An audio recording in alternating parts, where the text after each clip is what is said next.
नमस्कार दोस्तों, pure banking में आपका स्वागत है। आज एक नए आर्टिकल के साथ आया हूँ और आज का आर्टिकल है dealing with India's two front challenge. India ये जो दो फ्रंट चैलेंज है इसे कैसे डील करेगा, इस बारे में बात की जा रही है। राइटर बहुत सारे सजेशन दे रहे हैं, बहुत सारे जो इश्यूज़ हैं उससे बताने की कोशिश कर रहे हैं, बता रहे हैं कि कैसे आज के डेट में टू फ्रंट जो वार है उसकी पॉसिबिलिटीज़ बढ़ गई है और इसे हमने कैसे लिया, इसे हमने पहले कैसे देखा है, इसके बारे में हम आज कैसे सोचते हैं। इन सब चीज़ों पे राइटर फोकस कर रहे हैं और धीरे धीरे बता रहे हैं कि इन चीज़ों से हमें कैसे डील करना है। यहाँ तक कि वो अपना फोकस कश्मीर की तरफ भी ले जा रहे हैं और बता रहे हैं कि कैसे हमें कश्मीर को डील करना है, कैसे चाइना को डील करना है, कैसे पाकिस्तान को डील करना है। तो जहाँ तक प्रॉब्लम की बात है, प्रॉब्लम तो बताया ही जाएगा इस आर्टिकल में, उसके साथ साथ उसका सोल्यूशन भी बताया जाएगा कि कैसे इन चीज़ों से हमें बाहर निकलना है। तो इन सब चीज़ों के साथ इस आर्टिकल को शुरू किया जा रहा है और चलिए देखते हैं कि आखिर राइटर क्या बोलना चाह रहे हैं और क्यों राइटर को लग रहा है कि हम आज की डेट में टू फ्रंट वार से जूझ रहे हैं और हम इससे कैसे पार पाएंगे। तो चलिए शुरू करते हैं। Dealing with India's two front challenge. India अपने जो दो फ्रंट के चैलेंज है उसे डील कर रहा है, उसके साथ आज की डेट में डील कर रहा है। तो ये है आर्टिकल। इसमें जो सबसे इम्पोर्टेंट बातें बोली गई है वो है कि एक पॉलिटिकली गाइडेड पॉलिसी होनी चाहिए जिससे हम इन चीज़ों को आसानी से डील कर सकें। जो थ्रेट है इंडिया, चाइना और पाकिस्तान का, उससे हम मिलिट्रीली कैसे डील करें, इसके लिए ज़रूरी है कि एक इस तरह की पॉलिसी होनी चाहिए जो पॉलिटिकली गाइडेड होनी चाहिए और मिलिट्री कैपेबिलिटीज़ को बढ़ाने वाली होनी चाहिए, ताकि हम चाइना और पाकिस्तान का जो आज की डेट में बहुत बड़ा खतरा है उससे हम डील कर पाएँ। तो शुरू की जा रही है बातें अपने आने भी रिसेंटली जो चीज़ें हुई हैं उससे, कि अभी जो रिसेंटली चीज़ें घटी हैं इसकी वजह से एक दो फ्रंट जो वार की सिचुएशन है उस पर दो मत बने हैं। दो तरह की सोच थी लोगों की अभी तक कि इससे लेके जो टू फ्रंट वार है ये कहाँ तक सच है। ऐसे कुछ लोग बहुत ही सीरियस मैटर मानते हैं, तो कुछ लोग ये मानते हैं कि नहीं, ये कन्फ्यूज़न है, ऐसा कुछ होने वाला नहीं है। इसमें हमारी मिलिट्री ऐसा बोलती है, जो इंडियन मिलिट्री है वो ऐसा बोलती है कि एक पॉसिबिलिटीज़ है कि चाइना और पाकिस्तान को हमें एक साथ डील करना पड़े। टू फ्रंट वार की पॉसिबिलिटीज़ फ्यूचर में कभी भी बन सकती है, तो हमें इसके लिए अपने आप को तैयार करना होगा, इस तरह की कैपेबिलिटीज़ डेवलप करनी होगी ताकि हम इस तरह के चैलेंज को काउंटर कर सकें। ये एक पक्ष है जो हमारी मिलिट्री रखती है। दूसरा पक्ष है जो पॉलिटिकल जनरल क्लास है वो रखता है, या जो हमारी कंट्री की स्ट्रेटेजिक कम्युनिटी है, यानी हम बोल सकते हैं कि जो बुद्धिजीवी वर्ग है, हमारा एक तबका होता है जो अपने आप को बुद्धिजीवी बोलता है, जो इन चीज़ों के बारे में सीरियस डिस्कशन करता है, जो वार को पेपर पे लड़ता है। तो ये जो वर्ग है हमारा, ये बोलता है नहीं, ऐसा कुछ नहीं है, ऐसा कुछ नहीं होने वाला है। ये हमारी जो मिलिट्री है इस तरह की एक प्रोपेगेंडा फैलाने की कोशिश करती है, किसी चीज़ को बढ़ा चढ़ा के बोलती है कि टू फ्रंट वार की सिचुएशन बढ़ रही है, जबकि ऐसा कुछ नहीं है। इसका रीज़न वो ये देते हैं कि हमारी मिलिट्री इस तरह से प्रेशर बनाती है गवर्नमेंट पे ताकि उसे अधिक रिसोर्सेज मिल सके और अधिक फंड मिल सके, इसके लिए वो इस तरह की बातें बोलती हैं। तो ये हमारा जो दूसरा वर्ग है, जो पॉलिटिकल और बुद्धिजीवी वर्ग है, वो ऐसा सोचते हैं। एक जनरल क्लास है जिसकी ऐसी सोच है। तो ये दो मत हैं इस वार को लेकर।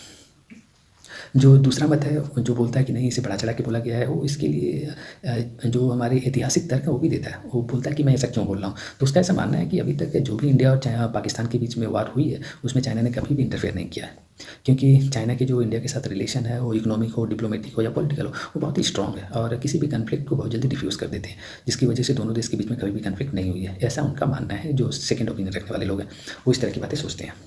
अब इसका रिजल्ट ये हुआ कि जो इंडिया के जो स्ट्रेटेजिक थिंकर हैं वो अपना पूरा फोकस पाकिस्तान पे दे रहे हैं। पाकिस्तान पे ही अपना पूरा फोकस उन्होंने लगाया था अभी तक, और वो ये मानते हैं कि जो भी थ्रेट है, जो भी प्रॉब्लम आने वाली है, वो उसकी ओरिजिन जो होगी वो पाकिस्तान होगी, वहीं से चीज़ें आएंगी। तो इसलिए वो अपनी पूरी जो थिंकिंग है या पूरी स्ट्रेटजी वो पाकिस्तान पर फोकस करके रखते हैं। अब चीज़ों में चेंज तब आया जब चाइना इसमें इंटरफेयर किया। चाइना ने चीज़ों को पूरी तरह से बदल दिया जैसे उसका इंटरफेयर हुआ। तो इंडिया की जो मिलिट्री थिंकिंग है कि चाइना एक ज़्यादा पावरफुल है और वो रणनीतिक हमारा दुश्मन है, जिसकी वजह से कभी भी कोई भी कन्फ्लिक्ट हो सकती है। तो इस वजह से जो चांसेस थे कन्वेंशनल कन्फ्लिक्ट के, वो बहुत ही कम है, क्योंकि चाइना हमसे ज़्यादा पावरफुल। इस तरह की हमारी सोच, हम मानते हैं कि चाइना हमसे ज़्यादा पावरफुल है, तो कोई भी जो छोटे मोटे कन्फ्लिक्ट होंगे वो नहीं होंगे। लेकिन इसका उल्टा और एक चीज़ और हम मानते थे कि पाकिस्तान को लेके हम इसका रिवर्स मानते हैं। हम मानते हैं कि पाकिस्तान जो वेस्टर्न बॉर्डर पे है वो हमसे कम पावरफुल है, तो छोटे मोटे कन्फ्लिक्ट को करने की हमेशा कोशिश करेगा। तो क्या करता है कि टेरर अटैक को, मेजर टेरर अटैक को ओरिजिनेट करता है पाकिस्तान से और उसे एक्टिवेट करता रहता है। ये दूसरा व्यू है। लेकिन अभी क्या हुआ, मई में चाइना ने लद्दाख में अतिक्रमण कर दिया, लद्दाख की बहुत सारी ज़मीन को कब्जा कर लिया और वहाँ पे बहुत सारे वायलेशंस हुए हैं, बहुत सारे क्लैशेस हुए हैं। इंडियन आर्मी और पीपल्स लिबरेशन आर्मीज़ के बीच में बहुत सारे हल्के फुल्के क्लैशेस हुए, उसमें बहुत सारे लोगों की जानें भी चली गई, हमारे भी कुछ जवान शहीद हो गए, उनके भी कुछ जवान मारे गए। तो जब ये सब चीज़ें हो गई तो ये जो एक चीज़ तो क्लियर हो गई कि चाइना जो है वो मिलिट्री थ्रेट है हमारे लिए। ये बातें अब काफ़ी स्पष्ट और रियल हो गई। अब हम ऐसा मानने लगे कि ऐसा नहीं है कि चाइना हमारे लिए मिलिट्री थ्रेट नहीं है। चाइना भी हमारे लिए उतना ही बड़ा मिलिट्री थ्रेट है जितना कि पाकिस्तान है। इस लद्दाख के बाद हमने इस बात को लगभग मान लिया है। इसका डायरेक्ट रिजल्ट ये हुआ कि जो हमारी न्यू दिल्ली है वो आज की डेट में बहुत ही टेंशन में आ गई टू फ्रंट सिचुएशन को लेके। जैसे ये चीज़ें आने लगी वैसे उसकी टेंशन बढ़ गई कि टू फ्रंट सिचुएशन बढ़ गई है, तो उसे लेके न्यू दिल्ली टेंशन में है। अभी जो करंट इंडिया चाइना क्राइसिस है बॉर्डर पे, वो लगभग सॉल्व कर दी गई है पीसफुली। वो चीज़ें लगभग धीरे धीरे समाप्त हो रही हैं, धीरे धीरे उसे रिजॉल्व किया जा रहा है। लेकिन जो चाइना की जो मिलिट्री का चैलेंज है वो अभी तक घटा नहीं है। उसकी वजह से जो हमारे इंडियन मिलिट्री के प्लानर है उनका टेंशन बढ़ा है। वो अब ज़्यादा सोचने लगे, आने वाले महीनों या सालों में उसके बारे में और ज़्यादा सोचेंगे और इस पर प्लान बनाने की कोशिश करेंगे कि चाइना को कैसे डील किया जाए। अब इस समय जो सिचुएशन है वो लाइन ऑफ एक्चुअल कंट्रोल पे जो पाकिस्तान के साथ है वो लगभग बिगड़ रही है, लगातार बिगड़ी है। पहले से चीज़ें काफ़ी ख़राब हुई हैं। 2017 से लेकर 2019 के बीच में लगभग 4 गुना सीज़फायर वायलेशन बढ़ा है। पहले से 4 गुना चीज़ें और ज़्यादा ख़राब हो गई हैं। कुछ मीडिया रिपोर्ट ये भी बता रहे हैं कि पाकिस्तान क्या करेगा, 20,000 ट्रूप गिलगित बल्टिस्तान में उतारेगा ताकि वो जो चाइना ने लद्दाख में अपने ट्रूप उतारे उससे मैच कर सके। तो चाइना जिस हिसाब से लद्दाख में कर रहा है, पाकिस्तान उस हिसाब से गिलगित बल्टिस्तान में करने की कोशिश कर रहा है ताकि इसको टू फ्रंट जो प्रेशर है इंडिया पर बनाया जा सके। चाइना पाकिस्तान मिलिट्री लिंक ये लगभग सबको पता है, कोई नई बात नहीं है। चाइना पाकिस्तान के मिलिट्री लिंक के बारे में ये काफ़ी पुराना है। बहुत दिन से दोनों के बीच में काफ़ी अच्छे रिलेशन है मिलिट्री को लेके, और जो इसका परिणाम है वो आज की डेट में काफ़ी सीरियस हो चुका है हमारे लिए। जिस हिसाब से उनके बीच में रिलेशंस बढ़ रहे हैं, नए रिलेशंस, उस हिसाब से हमारे लिए चीज़ें काफ़ी सीरियस हैं और हमें काफ़ी टेंशन देती हैं। चाइना हमेशा पाकिस्तान को एक काउंटर के रूप में देखता है। वो इंडिया के इन्फ्लुएंस को कम करने के लिए चाइना का यूज़ करता है, पाकिस्तान का यूज़ करता है। तो इंडिया का इन्फ्लुएंस साउथ एशिया में न बढ़े उसके लिए चाइना हमेशा पाकिस्तान को अपने साथ रखने की कोशिश करता है। लगभग सालों से जो टाइज़ हैं दोनों कंट्री के बीच में और मजबूत हुई हैं। उनके बीच में जो स्ट्रेटेजिक थिंकिंग है वो और बढ़ी है पहले की अपेक्षा। दोनों एक दूसरे के काफ़ी करीब आए हैं। उनके बीच में मिलिट्री कोऑपरेशंस भी बढ़ा है। चाइना अभी लगभग 73% आर्म्स इंपोर्ट करता है पाकिस्तान को। 2015 से 2019 का डाटा है। इन लगभग 15 से 19 यानी 4 सालों में 73% आर्म्स का इंपोर्ट बढ़ा है। तो ये उनका मिलिट्री रिलेशनशिप है। उन दोनों के बीच में मिलिट्री टाइज कैसी है इससे पता चलता है। अभी recently Shaheen 9 Pakistan China joint exercise हुई है। ये हुई है पाकिस्तान एयरफोर्स और चाइनीज़ लिबरेशन आर्मी का जो एयरफोर्स है उसके बीच में। तो इस एक्सरसाइज के बाद पाकिस्तान के जो chief of the army staff है उन्होंने बोला कि जो जॉइंट एक्सरसाइज हो रही है इससे हमारी जो कम्बैट कैपेबिलिटीज़ है इसे बढ़ाएगी एक्सरसाइज। इससे दोनों देशों की जो एयरफोर्स है उसके बीच में कोऑर्डिनेशन बढ़ेगा, ताकि कभी अगर उनको बॉर्डर पार करके एक दूसरे की हेल्प करने की ज़रूरत हुई तो एक दूसरे के साथ मैच कर पाएँ और एक दूसरे के साथ कोऑर्डिनेशन बढ़ा पाएँ। इससे उन दोनों देशों की स्ट्रेंथ भी बढ़ रही है और दोनों देशों में हार्मोनी भी बनी रहेगी, ऐसा उनका मानना था। लेकिन सच्चाई ये थी कि जिस हिसाब से उनके बीच में कोऑर्डिनेशन बढ़ा है और जो भी एक्सरसाइज हो रही है वो इंडिया को ध्यान में रख के किया जा रहा है, ताकि अगर ज़रूरत पड़े तो इंडिया को टू फ्रंट वार के लिए उकसाया जा सके। तो ये चीज़ें हमारे लिए थोड़ी टेंशन की बात है। अब इससे हुआ कि जो इंडिया है उसके लिए टेंशन बढ़ गई है और टू फ्रंट वार का जो भय है उससे और सतर्क हो गया है।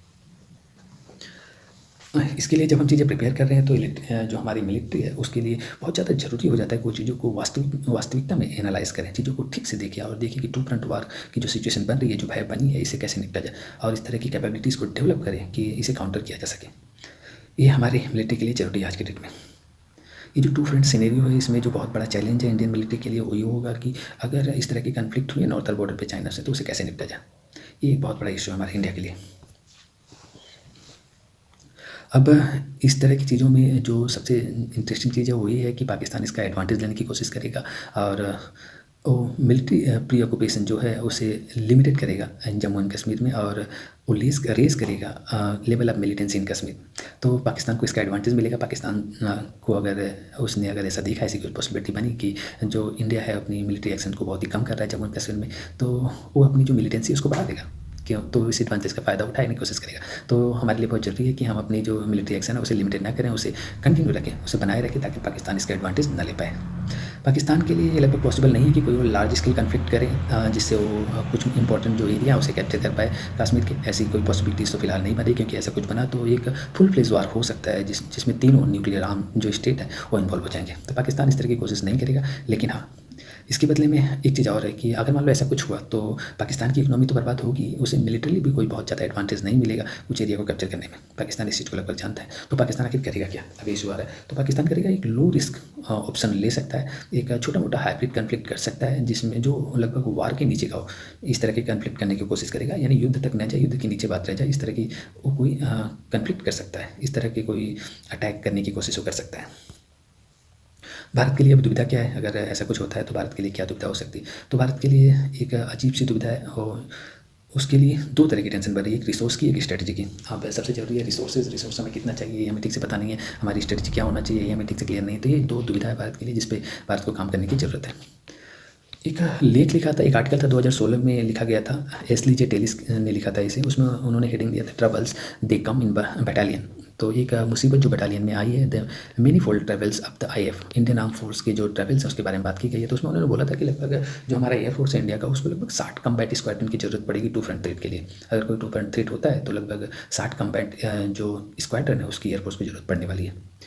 तो लेकिन अभी आज की डेट में अगर हम प्रेजेंट डे में देखो तो हमारे पास डबल स्क्वाड्रन है करेंटली एयरफोर्स के पास। तो हम ये नहीं बोल सकते कि प्रैक्टिकली ये फिजिबल है, या हम ये बोलें कि कैपेबिलिटीज़ को डेवलप करना, लेवल ऑफ कैपेबिलिटीज़ को बिल्ड करना, या उसे उस लेवल तक लाना जो दोनों से एक वार टाइप सिचुएशन को झेल सके, ये फिजिबल नहीं है। ये हम नहीं बोल सकते कि ये फिजिबल है। और न ही हम इंडिपेंडेंट वार में पढ़ें तो फ्रंट से, ये भी फिजिबल है, ये भी फिजिबल नहीं है आज की डेट में।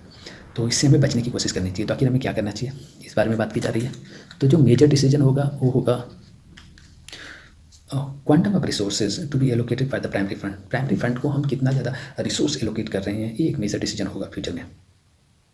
हमारी जो मेजॉरिटी ऑफ जो असेट्स हैं इंडियन आर्मी का और इंडियन एयरफोर्स के लिए, वो नॉर्थन बॉर्डर पे बेचे जा रहे हैं। और इसकी वजह से जो हमारी मिलिट्री है उसको फिर से रीथिंक करना पड़ेगा अपनी स्ट्रेटजी को लेकर। अपनी स्ट्रेटजी पर पुनः विचार करने की जरूरत है। जो वेस्टर्न बॉर्डर से लगी हुई, वेस्टर्न बॉर्डर मतलब जो पाकिस्तान का बॉर्डर है, तो उससे लगी हुई जो हमारी स्ट्रेटजी है, जो हमारी पहले से स्ट्रेटजी रही है मिलिट्री, उस पर हमें फिर से सोचने की ज़रूरत है।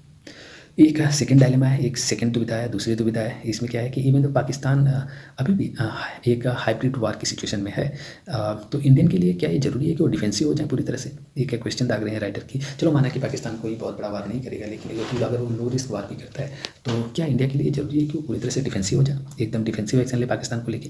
तो अगर ऐसा हम कुछ करते हैं तो पाकिस्तान की हिम्मत को और बढ़ाएगा, जिससे वो पाकिस्तान क्या करेगा कि जम्मू कश्मीर में अपने एक्शन को और बढ़ा देगा और वहाँ पे चीज़ें और ज़्यादा बिगड़ जाएंगी।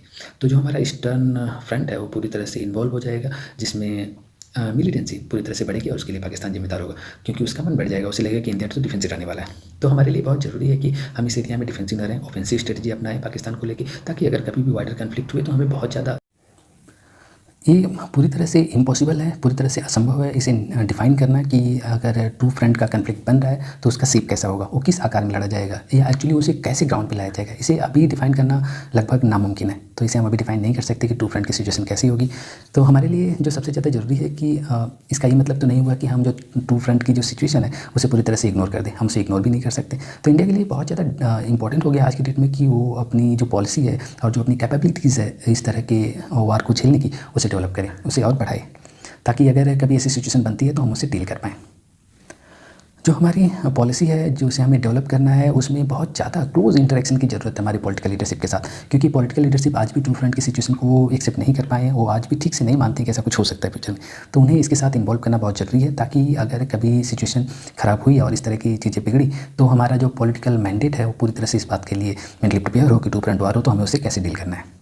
तो जो भी पॉलिसी होगी अगर वो बिना पॉलिटिकल एम की बनाई जा रही है तो एक्चुअल सिचुएशन में जब उसे एग्जीक्यूट करना होता है तो फेल हो जाती है, वो सही से नहीं टिक पाएगी। इसलिए बहुत ज़रूरी है पॉलिटिकल एम को उसमें इन्वॉल्व करना, उसको गाइडेंस मिलना वहाँ से, ताकि चीज़ें सही से एग्जीक्यूट की जाए सही समय पे। अब आज की डेट में कैपेबिलिटीज़ बिल्डिंग रिक्वायर तो है, इस पर सीरियस डिबेट की ज़रूरत है, ताकि हम इसे समझ सकें कि हमें कितनी कैपेबिलिटीज़ को बढ़ाने की ज़रूरत है। हमारी जो कंट्री है इकोनॉमिकली आज की डेट में उस सिचुएशन में नहीं है कि हम डिफेंस बजट को और ज़्यादा बढ़ा सकें एक ऐसे फ्यूचर के लिए जो अभी हम अनुमान लगा के चल रहे हैं कि ऐसा कुछ हो सकता है। तो उसके लिए हम डिफेंस बजट को आज की डेट में ज़्यादा नहीं बढ़ा सकते। ये हमारे लिए बहुत बड़ा इशू है। तो इस पर एक सीरियस डिबेट की ज़रूरत है, इस पर एक डिबेट होना चाहिए। आज की डेट में हमारा पूरा फोकस है एयरक्राफ्ट पे, शिप पे, टैंक पे, जब इसकी वजह से जो बाकी चीज़ें जैसे फ्यूचर टेक्नोलॉजीज़ हैं जिसमें कि रोबोटिक है, आर्टिफिशियल इंटेलिजेंस है, साइबर है, इलेक्ट्रॉनिक वारफेयर, इन चीज़ों पे हमारा कम फोकस है, क्योंकि हम बहुत ज़्यादा पैसे खर्च कर रहे हैं एयरक्राफ्ट पे, शिप पे, टैंक पे। और वो सिर्फ इसलिए क्योंकि जो हमें टू फ्रंट की एक सिचुएशन बनती हुई दिख रही है ताकि हम उससे निपट सकें। तो हमारे लिए ज़रूरी है कि चीन और पाकिस्तान की जो युद्ध लड़ने की रणनीति है उसके विस्तृत आकलन के लिए सही संतुलन बनाना होगा। हमें एक बैलेंस स्ट्रेटजी बनानी होगी ताकि हम चीन और पाकिस्तान दोनों से ज़रूरत पड़े तो युद्ध लड़ सकें। डिप्लोमेसी इज़ क्रूशियल, कूटनीतिक महत्वपूर्ण है। जो कूटनीति है वो बहुत ही इंपॉर्टेंट होती है। तो इस बारे में बात की जा रही है कि आखिर डिप्लोमेसी से हम क्या क्या कर सकते हैं। तो राइटर बोल रहे हैं कि डिप्लोमेसी बहुत ही क्रूशियल रोल प्ले कर सकती है टू फ्रंट चैलेंज को रिजॉल्व करने के लिए। इस चैलेंज को अगर सही ढंग से देखना है तो हमें डिप्लोमेसी का सहारा लेना ही पड़ेगा। अगर हम इसे शुरुआत करें तो न्यू दिल्ली के लिए बहुत ज़रूरी है कि जो अपने नेबर्स हैं, जो अपने पड़ोसी हैं, उसके साथ रिलेशनशिप को इम्प्रूव करे, उसे उस तरह से न बनने दे जैसे कि हमारे रिलेशंस बीजिंग और इस्लामाबाद के साथ आज के डेट में बन गए हैं। तो ये बहुत ही खतरनाक सिचुएशन है अगर बाकी हमारे पड़ोसी देश इस तरह की रास्तों पर चल जाते हैं। तो हमें नेपाल के साथ अपने रिलेशन अच्छे रखने होंगे, हमें बांग्लादेश को कन्विंस करते रहना होगा, उसके साथ रिलेशन सही रखने होंगे, म्यांमार हमारा पड़ोसी है उसके साथ रिलेशन सही रखने होंगे, अफगानिस्तान है, ईरान है, ये सारे हमारे नेबर हैं, तो इनके साथ हमारे रिलेशन बहुत अच्छे होने चाहिए। क्योंकि रिलेशन अगर बिगड़ेगा तो अभी हमारे पास चाइना और पाकिस्तान है, दो ही है पड़ोसी जिसके साथ हमारे रिलेशन ख़राब है और दोनों सरदर्द बने हुए हैं। तो न्यू दिल्ली के लिए बहुत जरूरी है कि बाकी और सरदर्द पैदा ना हो, इसके लिए ज़रूरी है कि बाकी देशों के साथ हमारे रिलेशन अच्छे रहें। गवर्नमेंट का जो करंट इंगेजमेंट है की पावर के साथ जो वेस्ट एशिया में है उसमें, जबकि उसमें इंक्लूड है ईरान को इंक्लूड करना चाहिए, ईरान इंक्लूड होना चाहिए, जिससे हमारी एनर्जी सिक्योरिटी जो है वो पूरी तरह से इंश्योर हो सके और हम उस दिशा में सक्सेस हो सकें, ताकि हम अपनी एनर्जी सिक्योरिटी को बढ़ा सकें। अब हमें मेरीटाइम कोऑपरेशन बढ़ाना होगा, हमें गुडविल को एक्सटेंड करना होगा अपने जो नेबरहुड है उनके साथ, ताकि ज़रूरत पड़े तो हम उनसे हेल्प ले सकें। न्यू दिल्ली को इंश्योर करना होगा कि मॉस्को के साथ हमारे रिलेशंस अच्छे बने रहें, उस रिलेशनशिप को सेक्रीफाइस हम नहीं कर सकते इंडिया और यूनाइटेड यूएसए के रिलेशनशिप के ऊपर, क्योंकि रसिया एक बहुत बड़ा रोल प्ले करेगा। अगर इस रीजन में, हमारे रीजन में अगर इंडिया के खिलाफ कोई भी गैंगअप बनता है तो उसे डिफ्यूज़ करने में रसिया एक बहुत बड़ा रोल प्ले कर सकता है। तो रसिया को हम नेगलेक्ट नहीं कर सकते किसी भी हाल में। हाँ, जबकि आज के डेट में क्वाड बन चुका है, क्वाड का अपना इंपॉर्टेंस है, क्वाड में इंडिया, ऑस्ट्रेलिया, जापान और यूएसए हैं, ये सब मिल के चाइना और पाकिस्तान का जो मेरीटाइम स्ट्रेटजी है उसे कुछ हद तक कंट्रोल कर सकते हैं, उसे कुछ हद तक उसके प्रेशर को डिक्रीज़ कर सकते हैं, इसमें कोई शक नहीं है। तो इस वजह से क्वाड कुछ हद तक इंपॉर्टेंट है हमारे लिए। तो क्वाड की इंपॉर्टेंस को बनाए रखना है, लेकिन हमें और रसिया की बदले में नहीं करना है। उसकी अलग इंपॉर्टेंस है, रसिया की अलग इंपॉर्टेंस है, तो रसिया की इंपॉर्टेंस को भी बनाए रखना बहुत जरूरी है। हमें कश्मीर में और पहुंच बनानी होगी, हमारी पहुंच और ज़्यादा बननी चाहिए कश्मीर में, ये हमें पॉलिटिकली करना होगा। जबकि आज की डेट में मिलिट्री एक रियलिटी बन चुकी है टू फ्रंट चैलेंज की, तो जो हमारे लीडर्स हैं और ये जो टू फ्रंट की सिचुएशन है ये और बढ़ेगी आने वाले दिनों में, ये और बढ़ने वाली है। तो ये हमारे जो पॉलिटिकल लीडर हैं न्यू दिल्ली में बैठे हुए, उनके लिए वेकअप कॉल है कि वे जाकें और लोगों को इनकरेज करें कि वे आएँ और चीज़ों को और नॉर्मल करें, ताकि ये जो प्रेशर है दोनों फ्रंट से उसे हम और कंट्रोल कर सकें। तो इसके लिए हमें पॉलिटिकली इन्वॉल्व होने की ज़रूरत है। ये जो प्रेशर है वेस्टर्न फ्रंट पे, इसको पॉलिटिकली हम और ज़्यादा कम कर सकते हैं और घटा सकते हैं। इसके लिए हमें करना क्या होगा कि हमारे जो पॉलिटिकल लोग हैं उन्हें वेल प्लान्ड होना चाहिए, उन्हें चीज़ों को ढंग से करने की ज़रूरत है, उन्हें चीज़ों को कंट्रोल करने की ज़रूरत है पॉलिटिकली। कश्मीर का जो इशू है, कश्मीर के जो लोग हैं वहाँ के, जो आज के डेट में बहुत गुस्सा है, उन्हें शांत करने की ज़रूरत है, उन्हें अपने से जोड़ने की ज़रूरत है, ताकि इस तरह की चीज़ों को ख़त्म किया जा सके। पाकिस्तान को भी हम कुछ हद तक डील कर सकते हैं, जो उसका रीअप्रोचमेंट है उसे कंट्रोल करने की ज़रूरत है। रावलपिंडी को हम कन्विंस कर सकते हैं कि वो जो टेररिस्ट जो इन्फिल्ट्रेशन है कश्मीर में उसे पूरी तरह से ख़त्म कर दे या उसे बहुत हद तक कम कर दे। इसके लिए रावलपिंडी को हमें पॉलिटिकली कन्विंस करने की ज़रूरत है। ये हमें हमेशा याद रखने की ज़रूरत है कि चाइना जो कि एक बहुत ही राइजिंग और अग्रेसिव नीति अपना के चल रहा है, जो कि सुपर पावर बनने के लगभग कगार पे खड़ा है, यानी नेक्स्ट डोर आप बोल सकते हो। यूएसए के बाद है चाइना और सुपर पावर, इस तरह की चीज़ें आज के डेट में फैल रही हैं। तो हमें इस चीज़ को हमेशा याद रखने की ज़रूरत है। तो ये हमारे लिए आज की डेट में इंडिया के लिए एक बहुत ही बड़ा स्ट्रेटेजिक थ्रेट बन गया है चाइना, और पाकिस्तान एक दूसरे नंबर पर आ सकता है। पाकिस्तान को चाइना हमेशा अपने साथ रखता है, क्योंकि वो इंडिया को अगर काउंटर करना है तो उसके लिए बीजिंग के लिए बहुत ज़रूरी है कि पाकिस्तान उसके साथ रहे। न्यू दिल्ली को अब ये देखना होगा कि वो कैसे इस इफेक्ट को रिड्यूस कर सकता है, जिसमें चाइना और पाकिस्तान की जो स्ट्रेटजी है जो इंडिया के लिए वो बनाया है उसे कैसे कंट्रोल करेगा। न्यू दिल्ली के लिए ही एक प्लान बनाने की ज़रूरत है और इस पर काम करने की ज़रूरत है, ताकि उन दोनों की जो प्लान है इंडिया के अगेंस्ट में उसे रिड्यूस कर सकें, उसके इफेक्ट को रिड्यूस कर सकें। ये पॉलिटिकली किया जा सकता है। तो अगर हम पॉलिटिकली चीज़ों को करें तो पॉलिटिकली हम बहुत सारी चीज़ों को कंट्रोल कर सकते हैं, और इन दोनों ने जो मिल के पहले तो पॉलिटिकली अब मिलिट्रली इंडिया को जो घेरने की कोशिश की है और कुछ हद तक अपने मकसद में सफल भी रहे हैं, उसे डिफ्यूज़ करना बहुत जरूरी है। और इसके लिए हमें मिलिट्रली ही नहीं बल्कि पॉलिटिकली भी एक्शन लेने की ज़रूरत है, ताकि हम इसे कंट्रोल कर सकें। तो आज के लिए इस आर्टिकल में इतना ही। कल फिर से मिलता हूँ एक नए आर्टिकल के साथ, तब तक के लिए जय हिंद।